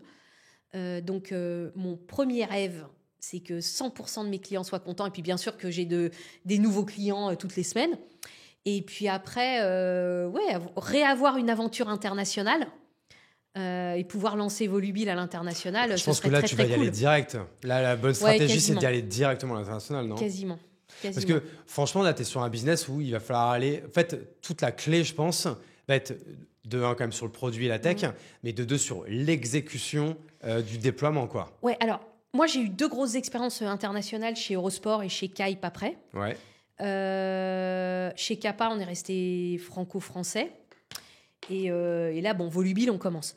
Il faut faire attention. Moi, tu sais, ça me fait assez marrer. C'est peut-être parce que je suis un peu plus vieille que la bande. Quand je vois des communiqués de presse avec des startups qui disent « Bon, bien, on vient de lever 3 millions, on va partir à l'international. » C'est pas assez, ouais. Non, mais tu vois ce que... Ouais, mais bon, t'en as combien qui nous racontent ces conneries-là? Ouais, beaucoup. Donc, et moi, ça, c'était pareil. Une grande leçon de Dominique Vidal. Un jour, on déjeunait, pareil, il me dit... je sais plus, on parlait d'international. Il me dit « Tu sais, Steph, un des grands succès français, ça a été Se Loger. » Qui était resté franco-français, qui a été racheté plusieurs centaines de millions, je crois, par le groupe Axel Springer, à l'époque, je crois, si je ne me trompe pas. Et en fait, ils étaient rachetés plusieurs centaines de millions, et pourtant, ils étaient restés franco-français. Bon, ils étaient restés franco-français, bon, ils étaient largement leaders. Et en fait, ça m'a toujours fait beaucoup réfléchir, parce que dans mes expériences passées, je sais qu'il y a des pays qui sont très chers. Par exemple, les États-Unis, l'Allemagne aussi. Ouais, et l'Angleterre. Ouais. L'Angleterre, c'est des pays très durs en fait, à choper. Voilà, c'est des pays très très durs à choper. Souvent, pour réussir, il faut que tu aies quand même des gens du pays, qui ont du réseau, du machin, donc ça coûte cher. Quoi, tout coûte cher tout d'un coup. Quoi. Ah, le taux de réussite, en effet, il est pas proche des 100%. Quoi. Même les plus grands se sont cassés les dents sur plein de choses là-dessus. Quoi. Ouais, bah, là, t'as bien vu, il y a des boîtes là, qui avaient levé plusieurs centaines de millions, on va pas les citer, et qui ont fermé tout leur pays, et qui avaient ouvert 8 pays, qui se sont refermés que sur la France. Donc, aller à l'international, c'est très compliqué, c'est beaucoup d'argent. Et puis, souvent, moi, les cas où j'ai vu réussir, c'est souvent le fondateur ou son bras droit qui, par lui, tu vois, dans le pays. Donc, c'est des gros bouleversements, quoi. Ouais. Donc, moi, je l'ai fait 2 fois dans ma carrière, où on est devenu numéro un en Europe. Je sais ce que c'est. Donc, on n'ira pas la fleur au fusil, quoi, tu vois. On le fera et on se posera les bonnes questions, même si ça peut être kiffant, et même si, bien sûr, comme tu le dis, avec l'IA, ça change tout, là. Clairement, parce que, encore une fois, tu en parlais tout à l'heure on a découvert ça il y a 1 an, donc t'imagines déjà ce que ça va être dans 1 an, enfin, c'est ouf, quoi. Ouais. Tu vois, par exemple, Pigment. Alors, je sais pas si c'est vrai, mais on a un peu fouillé, quoi. Moi, j'adore Éléonore, c'est une fille extraordinaire. Et puis, son cofondateur de Criteo, ouais. Et en fait, l'autre fois, on regardait sur Pigment, et même Pigment à l'international, j'ai l'impression qu'ils utilisent Weglot, tu sais, pour traduire. Weglot, c'est le sponsor du podcast, là. D'accord. C'est le sponsor de la saison 2 du podcast. Tu vois... Ouais. Et il est dans la saison 3, le CEO de Weglot. C'est une super... et donc, super en fait, solution. maintenant, c'est assez facile, quoi. Tu fais ton site, tu dis à Weglot, tu peux me le traduire en 8 langues, bling. Nous, la Chapelle.club, on l'a même mis en japonais, tu sais, comme donc, ça, on s'est fait triper, quoi. Ouais, tu vois, donc c'est marrant, quoi. Ça coûte quasiment rien. T'imagines, il y a juste 10 ans, fait que tu prennes une boîte de traduction, ça te facturait des dizaines de cas. Ça te coûtait 50K pour le faire. Voilà. Quoi. Donc, il y a plein de trucs aujourd'hui qui sont possibles et qui changent quand même complètement les règles de l'écosystème. Ouais, donc, moi, c'est ça qui me fait vraiment kiffer en ce moment, quoi. C'est de comprendre ces bouleversements qui vont super vite et de surfer là-dessus. C'est clair que c'est hyper excitant. Stéphanie, une question souvent qui va clôturer le podcast que je pose à tous les invités. Si demain, tu devais me mettre en relation avec une personne, ça peut être un entrepreneur, une entrepreneure ou autre, une personne inspirante, ce serait qui? Alors, je te dis une, tu peux m'en proposer 2, 3, 4, c'est toi qui décides. Qui est-ce que je devrais absolument avoir dans ce fauteuil en face de moi pour passer un bon moment avec elle et du coup donner un maximum de valeur aux auditeurs et aux auditrices? Je te pose une colle là. Non, c'est pas une colle parce que je pense tout de suite à plein de personnes. Pour déconner, je te dirais Elon Musk parce que je le connais pas, donc comme ça je me pointerais. Alors que quelqu'un que tu connais, ouais. Ah ouais. Avec qui tu pourrais me mettre en relation facilement et qui viendrait.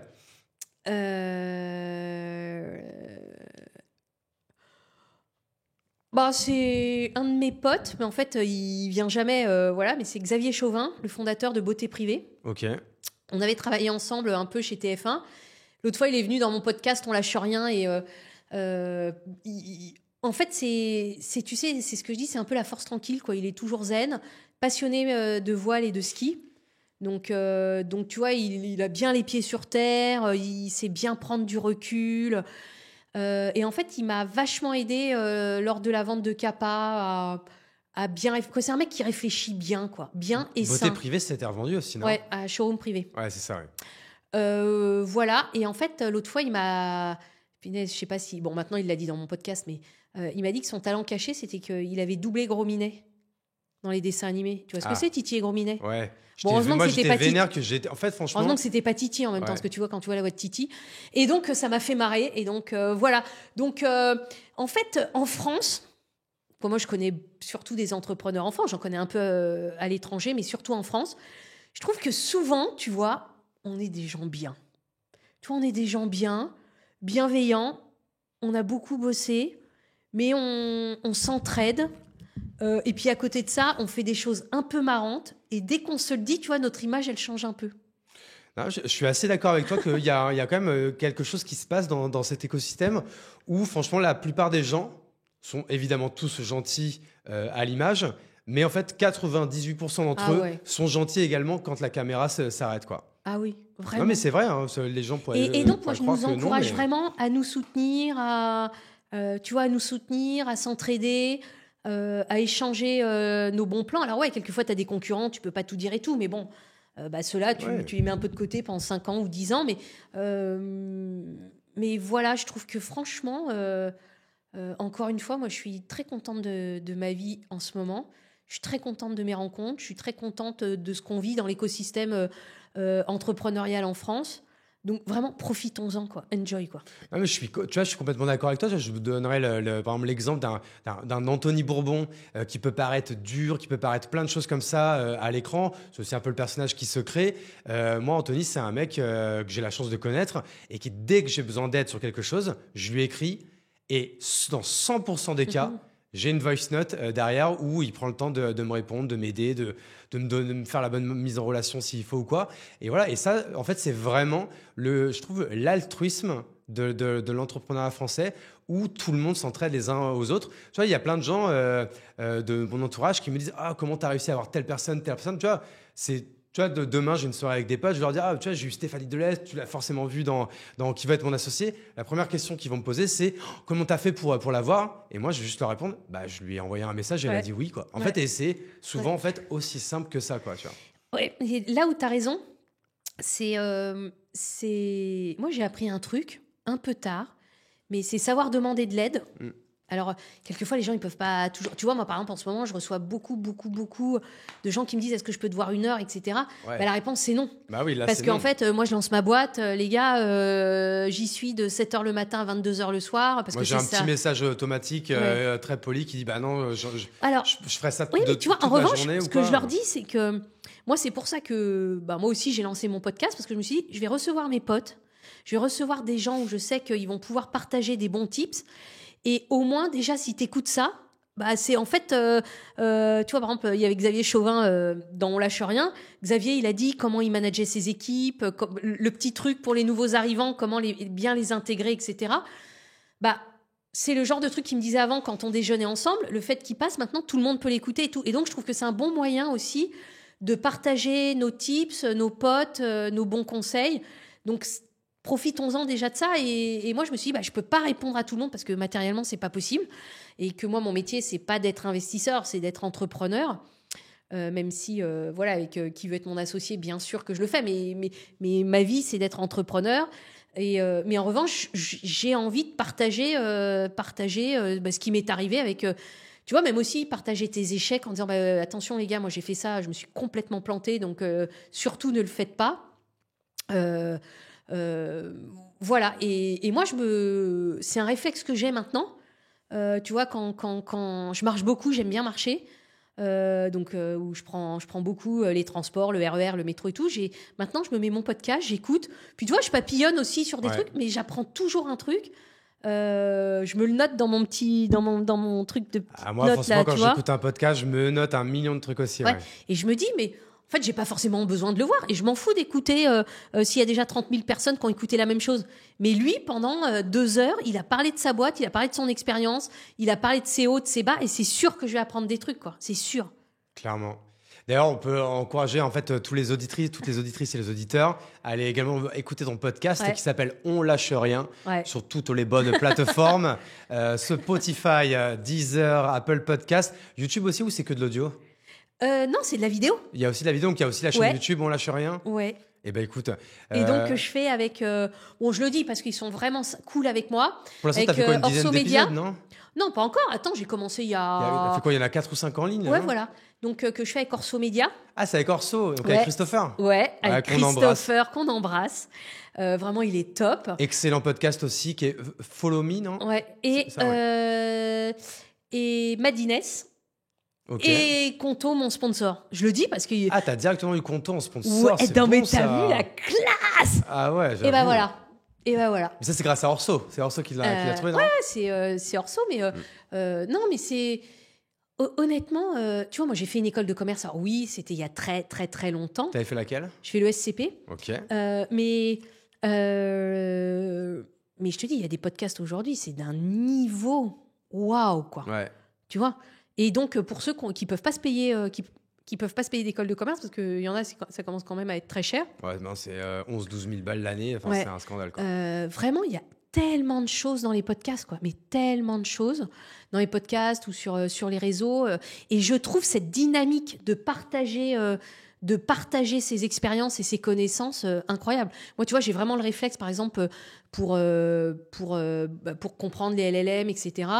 Donc les LLM, c'est les langages sur l'intelligence artificielle ou l'IA ou des modes de fonctionnement sur OpenAI.